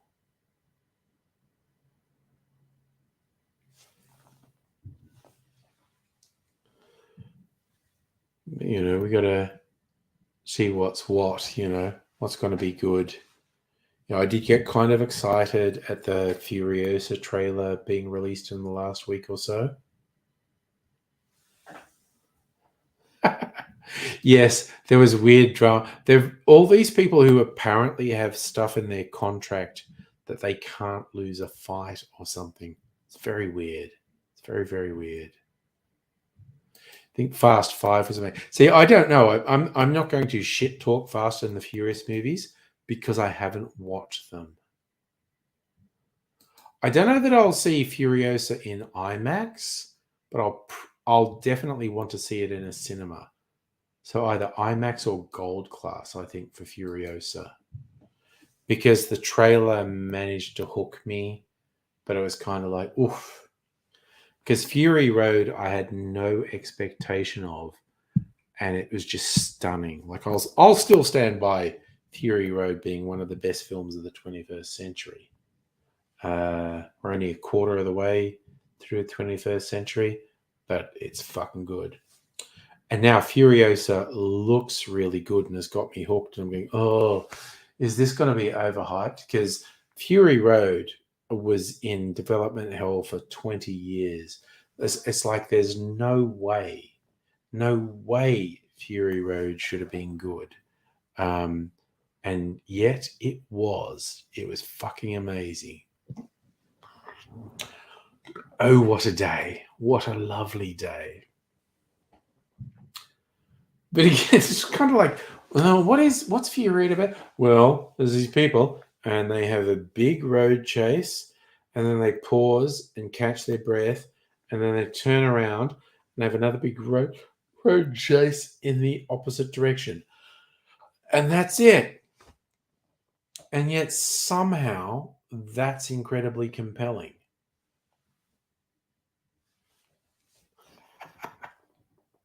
Oh, but that means nothing to me, Strictly Sega. Fast Five was the one where they pulled the giant safe with two cars. Yes, no, that was a literal thing that happened in Fury Road. It had rained in Broken Hill, and they couldn't film there, so it was actually filmed somewhere in Africa, if I remember rightly. Oh yes, no anti-Semite main actor, aka Mel Gibson. Oh, what a disappointment that man is. Because he's a good filmmaker, just not a good person. South was it Namibia? It might have been Namibia. They needed somewhere very sandy. What I love is there was not a written script for Fury Road. There was a visual script. Like every shot was storyboarded. No, Chog, that was apparently literally a thing. Like,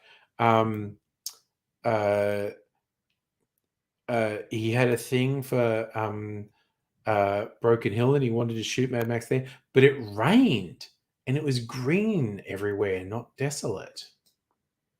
Yeah, Cuba Petey's never green. That's the whole thing. So Tricky Sega, you learn when you watch Fast and Furious movies, they have a major set piece. Yeah, that's true.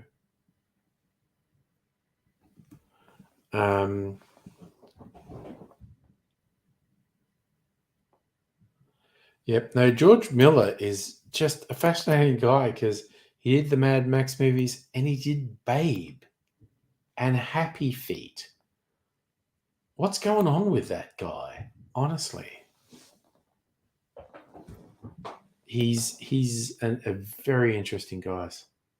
Oh, Cuba Petey's wild. Speaking of Cuba Petey, where everyone lives underground, man, I have to get back into watching Firebite. I think you can get it on SBS on demand. I watched the first episode.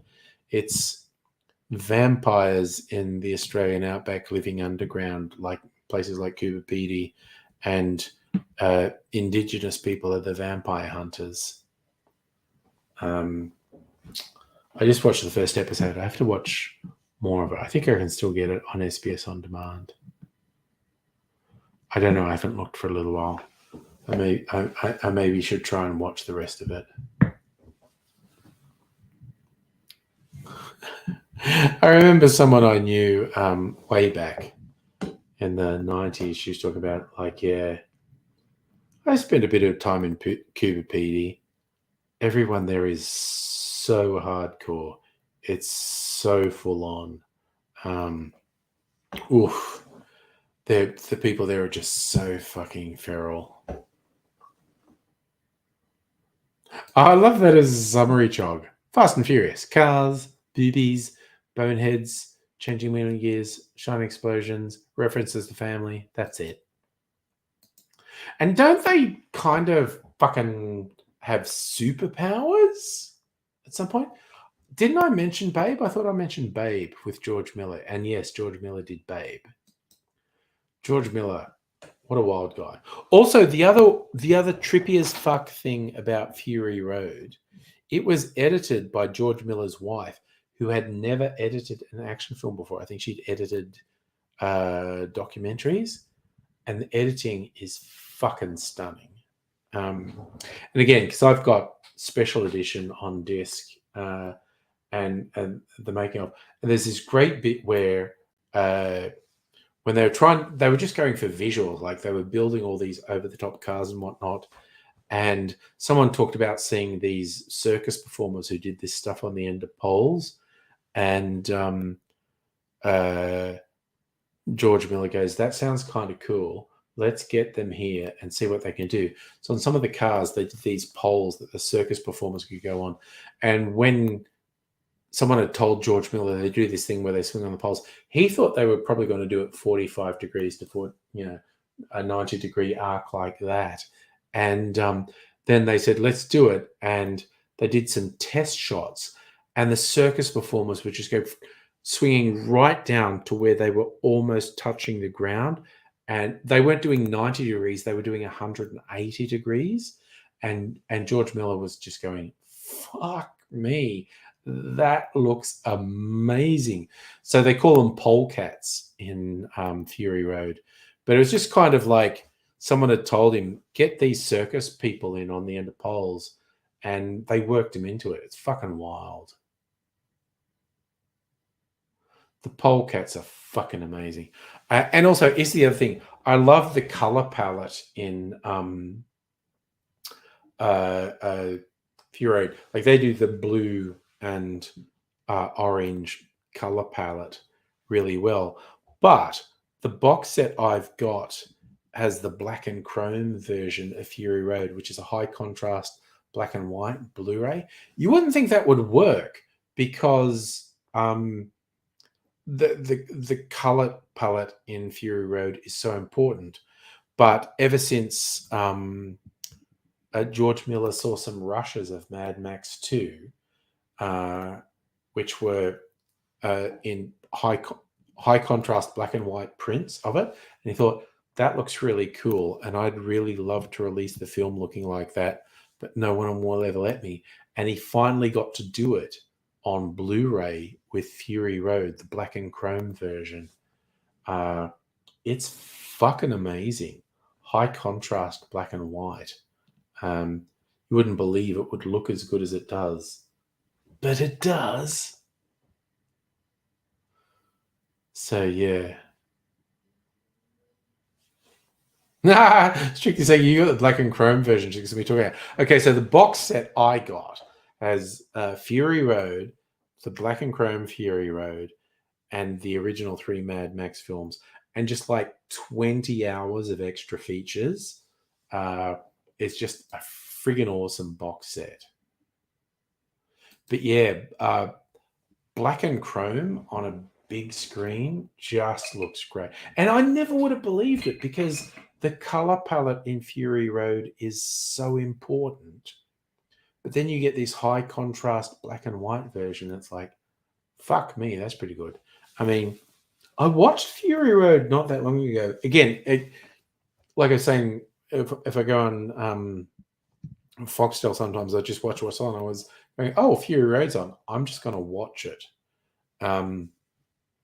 And it's like, yep, I hadn't watched it for a little while. It's cool. I think the next time I watch it, I probably have to watch the black and chrome version. It's just incredible. Like, I swear to fuck, when something you can summarize as simply as, okay, so a bunch of people have a road chase that's really full on and a bunch of people get fucked up, and then you pause and catch your breath, and then they turn around and have the same road chase in the opposite direction. And somehow that's a really good movie.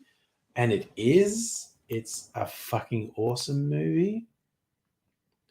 Oh, Chuck, isn't there going to be a streaming series of Fallout next year?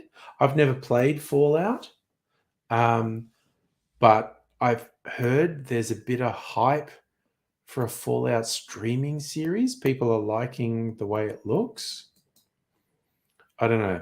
I haven't played Fallout. I think Mrs. Angry's played Fallout. She games way more than me.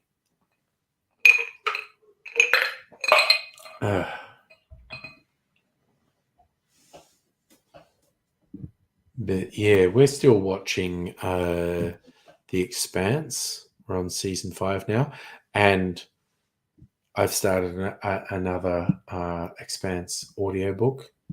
The one where it jumps 30 years. That was a huge surprise. You go, let's listen to the next audiobook. Oh, it's jumped forward 30 years. Okay, sure.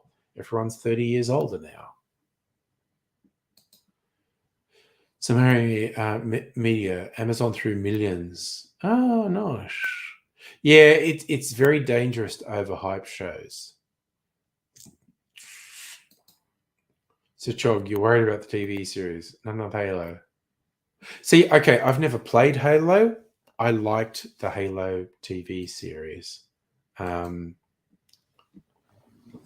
I totally get if people didn't like it's fine. We experience entertainment and art differently. Maybe it says something that I've never played Halo, but I like the show. Oh yes, no, Megaleech. I've just started the first of the last 3 books, and it was like, oh, we've jumped forward 30 years in time. Okay. So I'm very much looking forward to how they go. So it's just an absolutely fantastic combination of action, politics, and character stuff. Okay, I didn't know there was. Oh wait, Twisted Metal. Who's that got? It's got that guy who's in a lot of Marvel movies. I haven't seen it, but I heard people liked it. I like the Halo series. I don't know. Yeah. There are so many things that can affect how you experience a show and whether you enjoy it or not. Is it Michael B. Jordan who's in Twisted Metal?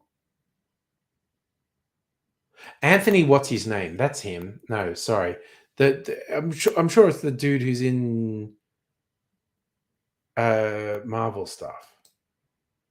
Yeah, I didn't even know Twisted Metal existed, but I saw a thing that had been renewed. Anthony Mackie, thank you. Thank you, Mary Media. Yes, Anthony Mackie. Yes, Anthony Mackie actually does a heap of sci-fi. He really does. He's done a couple for Netflix. Okay, and everyone's coming in sometimes. Safa and Megaleech. Yes, Anthony Mackie. Yeah, turns out he ends up doing a lot of sci-fi. But I'd never heard of the Twisted Metal thing. I saw a thing like, oh, Twisted Metal renewed for season 2. And it's like, oh, okay. That's on a streaming service I don't subscribe to. And I'm not fucking subscribing to another streaming service because there's too fucking many of them. Sorry. Look at that Chog. Anthony Mackie, the Mac Daddy. That's pretty good. I like that. Yes, but he does a lot. I do actually have Paramount Plus. That was to watch Star Trek. But then I actually found a bunch of other stuff on Paramount Plus.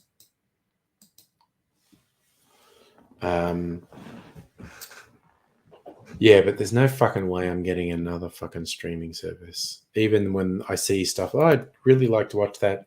There's too much to watch right now.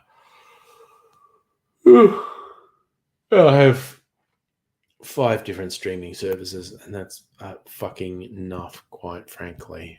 So, not doing any more of the extra ones they have on Prime, like AMC Plus or anything. And yes, I'm a Walking Dead fan, and there are all these Walking Dead spin-offs, but fuck it.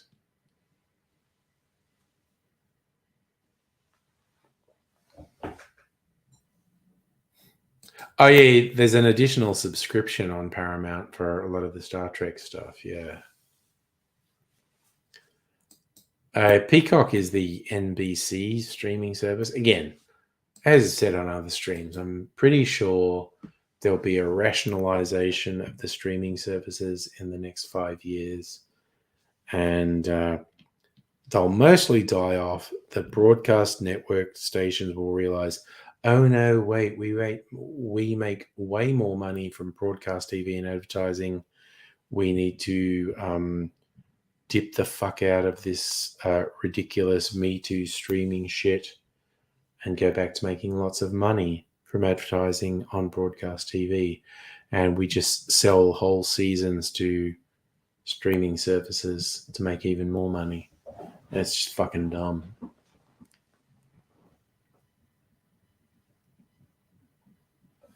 Yeah, no, I have Foxtel too.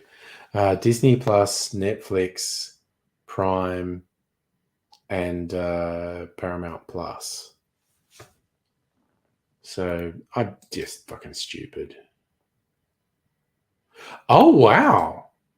Justin, you put it, the psychologist of UK authorities, they put it on watch list. Moo. It depends how you watch Foxtel, whether or not you get ads now. But yeah. Well, they weren't allowed to run ads for the longest time. It's very fucking strange. It's very strange.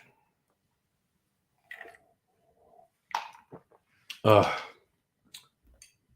Okay, as we creak up to 10 o'clock, I might do my ceremonial cherry eating and just kind of slid down my skewer there. Because I just like that. Oh, nice. Hannah, you got in just in time. Oh my god, that fucking cherry is so fucking nice. Oh my god, that's so yummy. You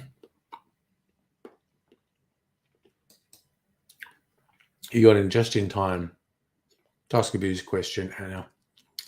Sarah, probably watching more Expanse tomorrow.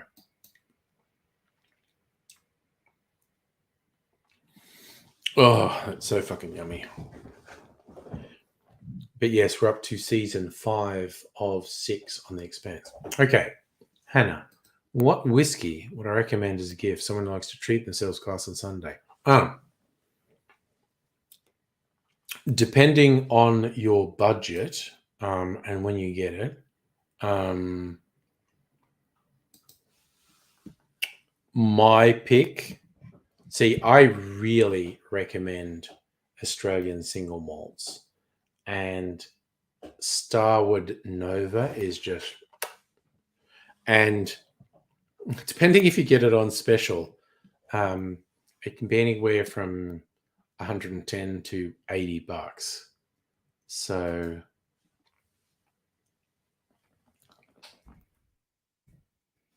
like if I look at Dan's at the moment, what are they selling Nova for this week? Ooh, okay, it's not on special this week. Oh, okay. So here's the deal. The default price for Nova at Dan's is like 110. The members off okay. Default is 106.99. Currently online only members offer $89.95. That's a fucking bargain. That's fucking great. That's almost 20% off. That's 15-20% off. And it just, it's so nice.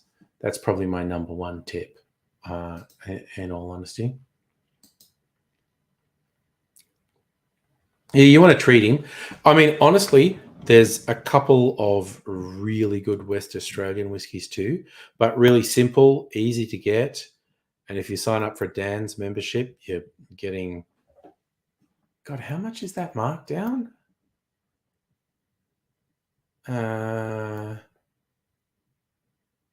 There's $17 markdown, so that's like 15% off. That's not bad. I'd definitely Starwood Nova single malt, $90 if you sign up for Dan's membership. It's just fucking great. It's a really good whiskey. Really, really easy drinking. Oh yes, just that's the short version. School psychologists did a really shitty report, which everything you've said is they're really shitty.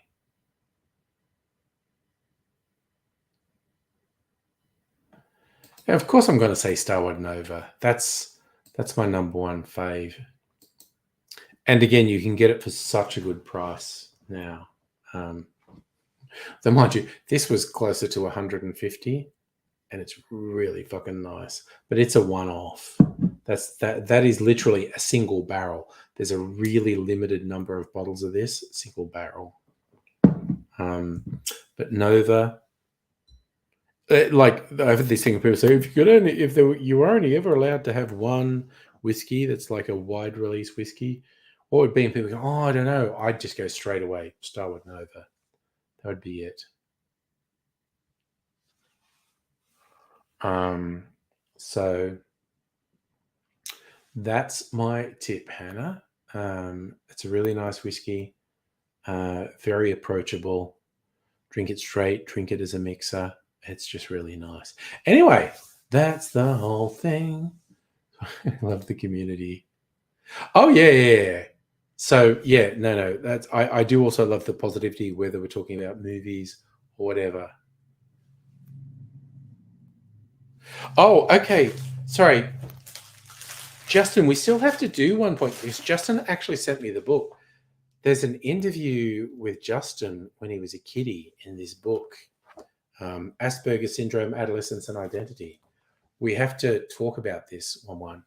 Yeah, Strictly Sega. I'm a huge fan of Archie Rose as well. And Safa, no, I haven't had any new post office mail for a while. Yeah, why don't we all live in a commune in West Dubbo where we'd all have a fucking suicide pact? Because that's what it's like living in West Dubbo. Man, why do we just slam West Dubbo? People from West Dubbo are going to be after me.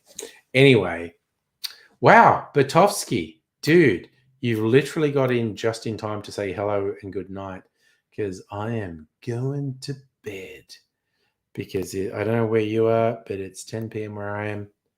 I've actually got to do a job interview tomorrow, besides working generally. I've got to do a job interview, so I've got to be on it. So I probably shouldn't have drunk as much alcohol as I did tonight, but I'll be fine. I'm fine.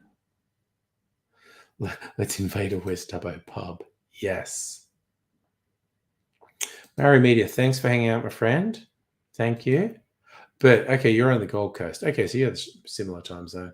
All right, you all have a fantastic time. Good night and all that sort of shenanigans.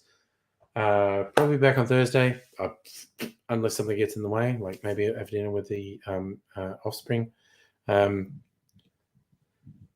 to make some AIDSy drinks towards the end of the week, either Thursday or Friday. I also have this whiskey Christmas drink in mind. But anyway, planning for later in the week. You all take care. I'll see you. Oh, man, what the fuck is my laptop doing to me? That was really weird. I think I randomly did a screenshot. Okay. Done. Going nighty nights. Take care. You all say bye for now.